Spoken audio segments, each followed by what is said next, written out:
Okay, so welcome to a special episode of the Manny Lipson Show.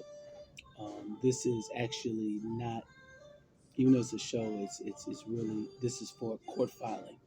So I'm depositing this audio and video that I'm making um, so that I could. Um, we've got court on the 3rd of March 2022. Based on my motion, I am bringing up.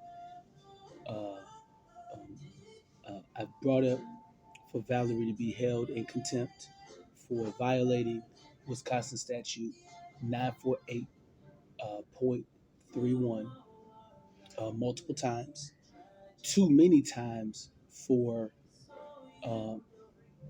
for anybody to go through unless they actually care about me.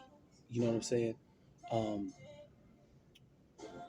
and what that does is also she violated Wisconsin statute 948.31, but she's also violated the court order, and she violated both of those by blocking me from my children.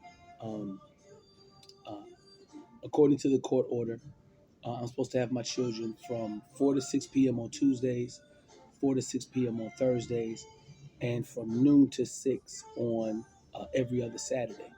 Throughout 2020, throughout 2021, as well as throughout 2022, her record of blocking me from my children, I've documented. And when you're, the advice that I'm given, um, which I've taken lots of advice, um, is just document it.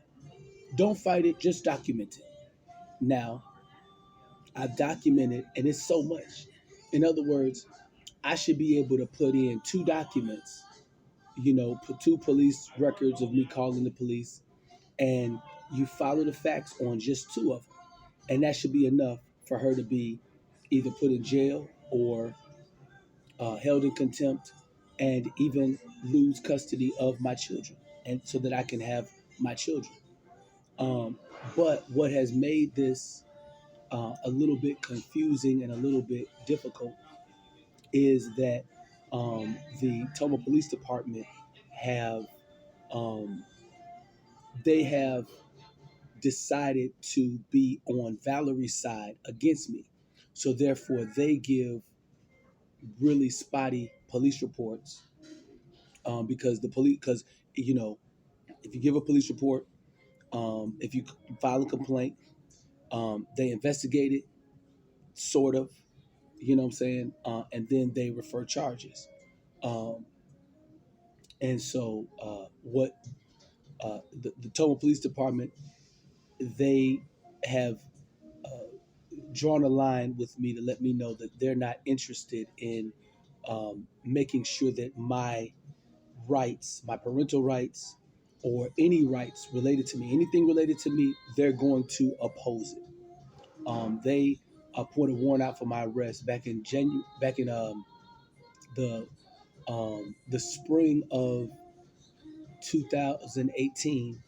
The Toma Police Department put a warrant out for my arrest for two library books that were 2 weeks late, or something like that. The cumulative total would have been $13.45 if I would have not brought the books back. I brought them back late. They put a warrant out for my arrest, and on a certain day, I had to go and we had to pay $150, like a court fine or something like that, just so that I wouldn't be arrested and go to jail. And I was like, wow. So I'm about to go to jail for two library books. So I thought Toma Police Department, I don't know if library books are a crime. They wrote it. Now I borrowed the library books, and bringing them back late is not theft. Bringing them back late is just bringing them back late. But bringing them back late to the Toma Police Department, they wrote it out as theft of library property. Theft of library property. But when it comes to my children, who happened to be my same skin complexion, and it just so happens, the person who the entire Toma Police Department. I guess they don't. Um, there's nobody that really identifies with me unless they identify me as a man or identify with me as a human being. But if you identify me as a human being, or if I was a police officer, there's no reason. Hey, morning. There's no. If I was a police officer, I would never waste any of my time giving to anybody a warrant for their arrest for library books. Like, there's method. This is Toma. There's enough crime in Toma that. But anyway, so that has been one opposing force related to me being able to have my children and have a clear cut police report. Even when I obey everything that the police have told me, and they still don't push the police report forward to refer charges. And then and what that has led to is Valarie feeling emboldened. You know what I'm saying? Because if you can get away with crimes, if you can get away with blocking me from my children, thereby violating Wisconsin statute 948.31 and violating the court order blocking me from my children, if you can get away with it and you know that the police are on your side against me, she was able to really, really, really all of 2020, all of 2021, and all of 2022 so far, she's been able to just enjoy um, um, causing me the stress of not being able to, parent my children because I can't parent them. The schedule that the judge gave me through the guardian ad litem, that's not a um, a parental. I ain't got no parental rights in this scenario. So Valarie's felt it emboldened, and so even the little bit of time that I have with them, she interrupts it. She intimidates the children through the process, and I have reported on all of this throughout the years. And Judge Goodman has not. That's another thing. Judge Goodman has not looked at my evidence, and he's also decided to be against me. Um, uh, he got a guardian ad litem. This guardian ad litem does not have any children, and he has made it his point. Even though I caught him in a lie, he lied and told me that my children don't want to be with me alone. He lied, and I showed him. I put it into the court record. The judge disregarded that. Didn't even look at it, as far as I know, because the judge 5 times throughout the past 2.5 years of us dealing with this divorce and custody battle. 5 times Judge Goodman has let me know, A, I have not read your documents, and B, I have a county court commissioner, I have um, I have a mediator, and I have a guardian ad litem, so that they will do the heavy lifting, and you know, so I'm not going to read your documents. And number three, I don't like your attitude, Matthew, so I'm going to um, um, I don't like how much you know. I don't like uh, that you file all of these documents. You're a man. This is Judge Goodman. The way that he talks to me. Um, um, um, you put too many files in the document. You put too many files into the case file, and I don't want to read all of that. All I want is for things to go a certain way, and you keep blocking it from going that certain way. So um, um, so I feel that I'm in a situation where, regarding my divorce, the divorce is fine, but the custody is. I'll be right Thank back you. with the A1. Oh yeah. No, no problem. No problem. Thank you so Thank much. you. Look at that. There you Thank go. you, man, so Okay. much. Appreciate you so much. Thank you. Oh my God, this looks so good. Um. So, anyway, what I'm about to do is go into the court record, and Valarie now has an attorney, and welcome, ma'am. Um, and so I want to use the next few minutes to go through some of the documentation. And the reason why I'm publishing it is because I feel that none of this is going to be fair towards me, and um, part of me does not want to accept that, even though um, for the past 26 months, this is now month 27. March is the 27th month of me not being able to have my children, and my parental rights have been taken away from me by Valarie. Not the words don't say your parental rights are gone. The words say Valarie has 100% custody and 100% placement, and um, the the reasons for that are not listed. The reasons for that are listed in a covert way, so it doesn't look like it violated my rights, but it has. It has. And so I see that I can't get justice from the judge, because what I'm supposed to be talking, what we're going to be talking about is how she can get away with multiple times. And I want to go through every instance of her um, blocking me from my parental rights. They brought up, or at least the guardian ad litem and the police, oh, you're supposed to have a supervisor. That has nothing to do with her blocking me from my time with my children. Because if I call, I can't get through a lot of times, right?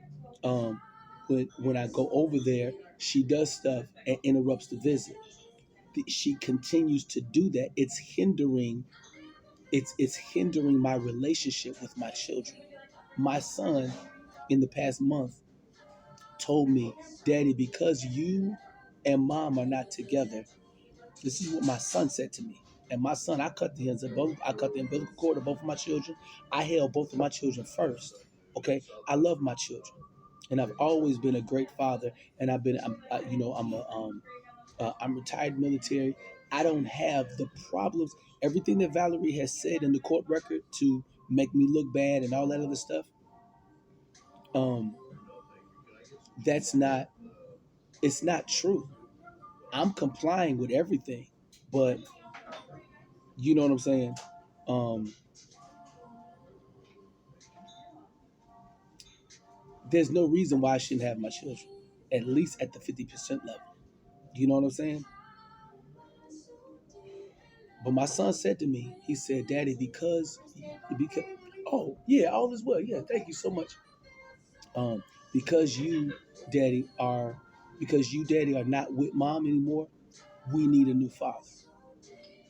Somehow, Valarie, my ex-wife, who I was married to for 15 years, 10 months, 12 days, we have a son who's going to be 11 this month. I wasn't able to be with him on his last birthday, on his 10th birthday. I wasn't able to be with him on his ninth birthday because of Valarie. My daughter's birthdays, she's gonna be 7. The 6th birthday and the 5th birthday, I wasn't able to be there because Valarie. And the judge has a responsibility to look at my evidence. Don't just ignore me. And that's why I'm making this video, so that I can publicize it. Because if he ignores me this time, if I don't get justice in this hearing tomorrow on the 3rd, if I don't get justice, and if I can't have my children, then I'm gonna comply with whatever the judge said, because I always do. But this is an election year, and there are a lot of changes being made in America, and I'm gonna do whatever I can to take my case and take my information and take what has happened to me at the hands of my ex-wife, and I'm going to I'm gonna um, talk about it to as many people who understand my point of view and understand what I've been dealing with and understand how my children are suffering because they don't have their father at the hands of a woman who she just hired a lawyer And when you hire a lawyer in a scenario like both of us have been pro se for 2 years and some change, the only reason that she's hired as a lawyer is for two reasons. Because she knows she's done wrong and she feels that I've got enough information in there that should be able to put her in jail. And so she's got to fight that, which everybody's got a right to have a lawyer. And or number two, she knows that she's out of her depth and she should be more honest. And you can use a lawyer to cover up your lies and change the subject and stuff like that.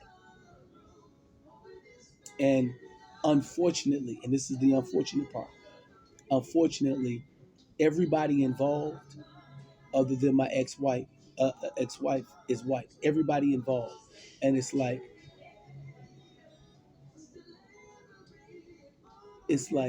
if they can't identify that maybe we've got some level of, we look at Matt as a uppity, we don't like his attitude because he's my landlord. This is what my landlord told me. My landlord told me, "Hey Matt,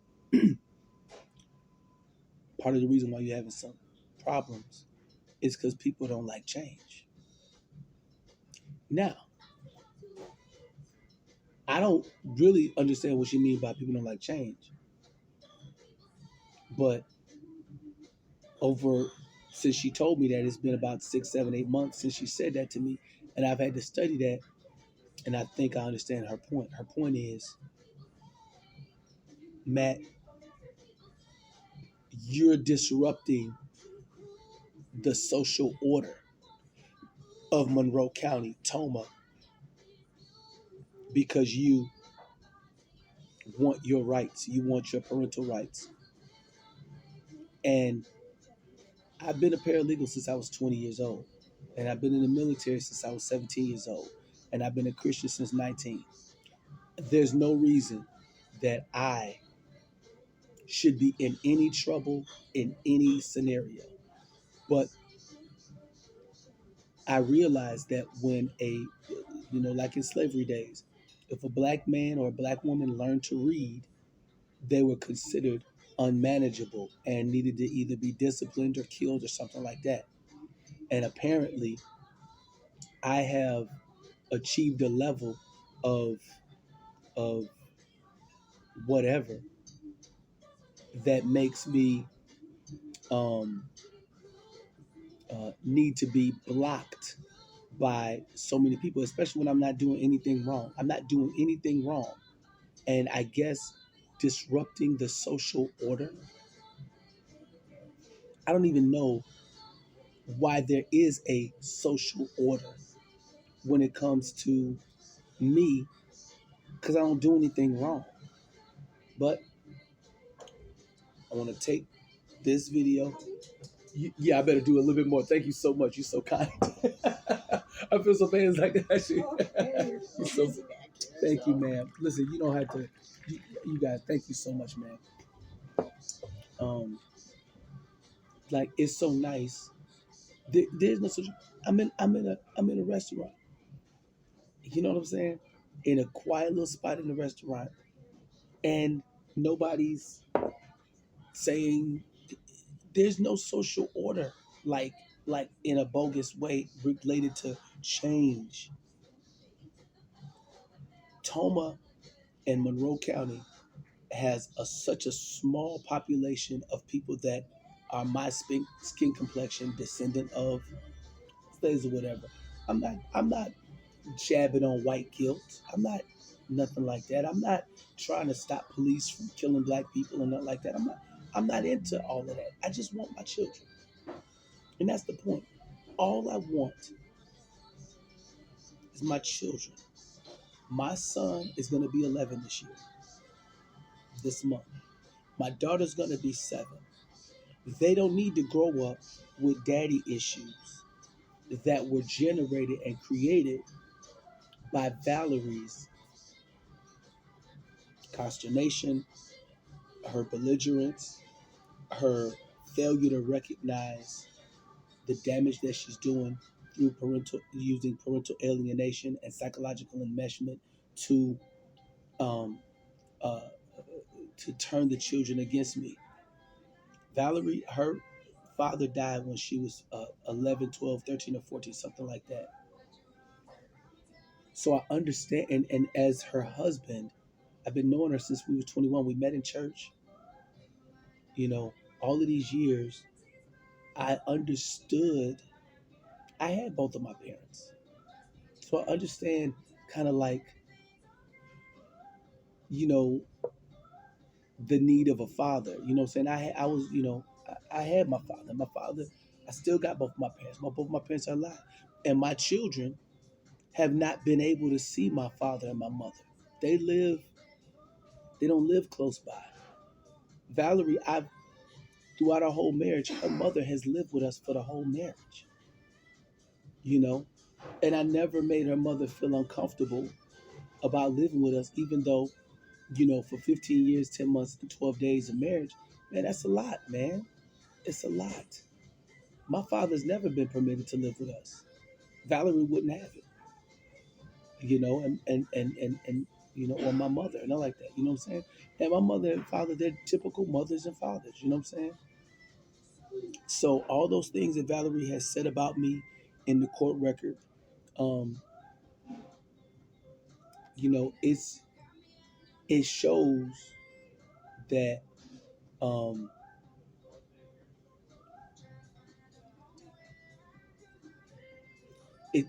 it, it proved to me that Christianity doesn't always govern the ethics of a person. And so I've tried multiple different things, you know what I'm saying?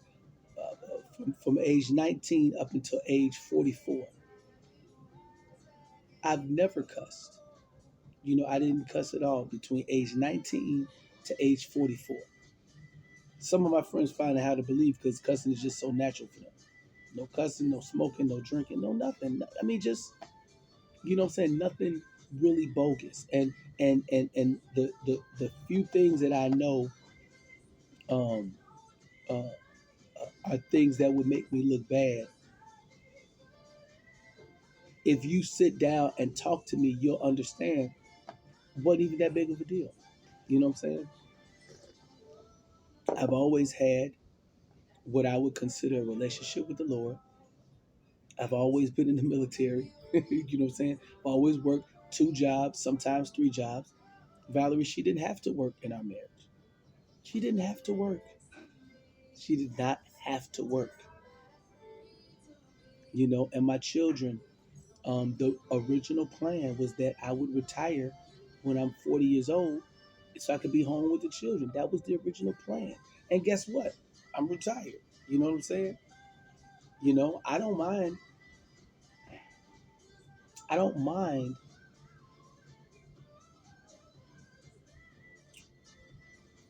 I don't mind um, having difference of opinion with Valarie. I don't mind that. It's natural. We're both two different humans. She was raised primarily by her mother. I was raised primarily by my father, but I had my mother, and she had her father. So, you know, we should be able to reason together. You know what I'm saying? So, but I feel that Valarie has used the children as hostages in order to gain advantage over me, in order to cause me mental harm and mental stress. And all I'm asking for Judge Goodman to do is look at what was done. If I was an abusive husband and she put a bunch of police reports and police things into the record, then that would caricature what happens with the children. Guess what? There is nothing like that. But guess what? I have police documentation of Valarie violating my parental rights, violating the Wisconsin statute 948.31 and the court order by blocking me from being with my children on Tuesdays from 4 to 6, Thursdays from 4 to 6, and every other Saturday. And because everybody is using their personal animus against me to justify violating my parental rights, um, I'm asking for Judge Goodman to redo the court order and make it so that I have my children at minimum the 50% level. That's all I'm asking for. Or now this is what I would really like. If I did a crime, then I should do the time. Valarie did the crimes, and I got the documentation in the record of the crimes. Judge, forget about your bias. Justice is blind.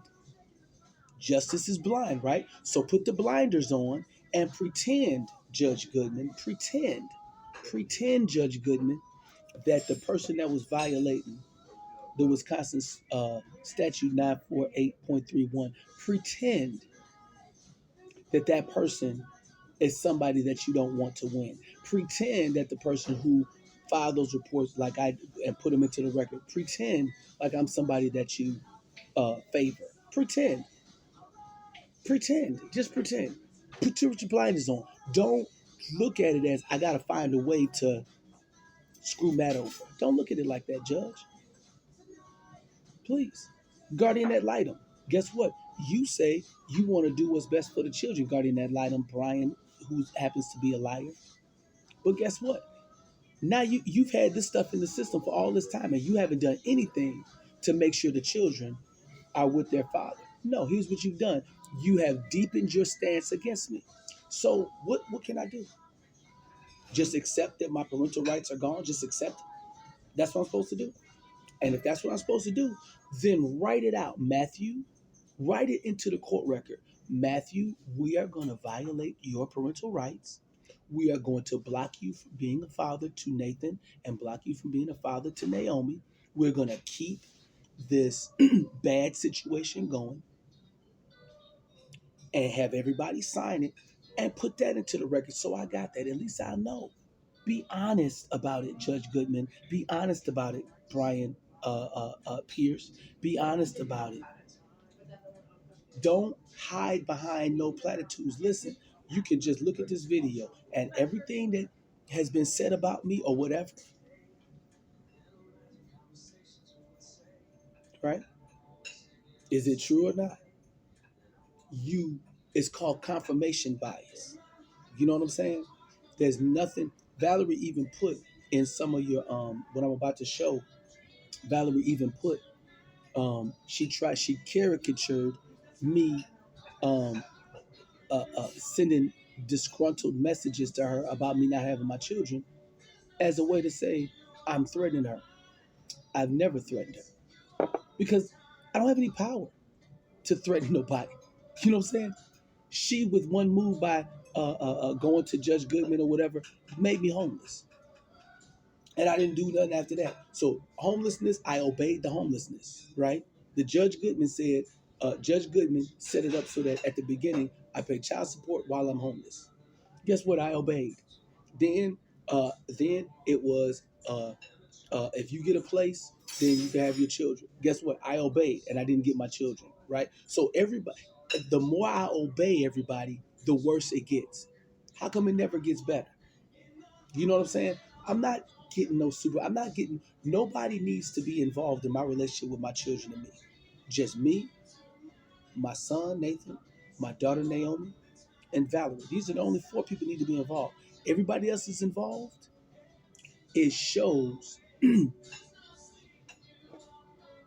It shows a lot of similarities to what it was like 200 years ago, 120 years ago, 130 years ago, when the children could be taken from the father and the father can't do nothing about it because he would be disrupting the social order. And those men were obedient. I'm a father. I love my children. So this is end of part one, and I'm about to go into the court file.